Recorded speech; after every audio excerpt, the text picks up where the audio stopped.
Entre um ou outro gole de cerveja, querendo refletir o que me faz feliz na vida, o que preciso mudar e o que ainda posso fazer para melhorar, e o que ainda posso fazer para melhorar. O ser humano é igual, a gente pensa é racional. É um lance simples de entender e começar a desenvolver. Que se fizeres bem pra mim, faço bem pra você, faço bem pra você. Que se fizeres bem pra mim, faço bem pra você, faço melhor pra você. Mas o que ainda vejo tá na contramão.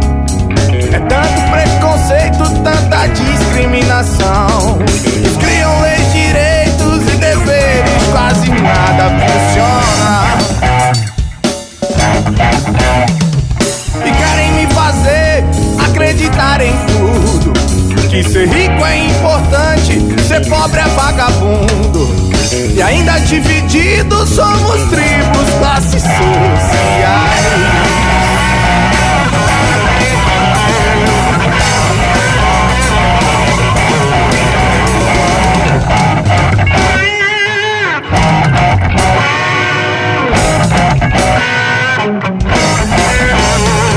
Nem todo carnaval é bom, nem tudo é animação. Entre mortos e feridos, não quero ser mais um na multidão de uma juventude modista e alienada, americanizada, de uma juventude egoísta e banalizada, apolitizada.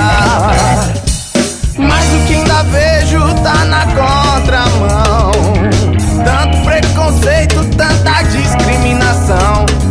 Nos criam leis, direitos e deveres, quase nada funciona. E querem me fazer acreditar em tudo, que ser rico é importante, ser pobre é vagabundo. E ainda divididos somos tribos, classes sociais. Continuamos divididos entre tribos, classes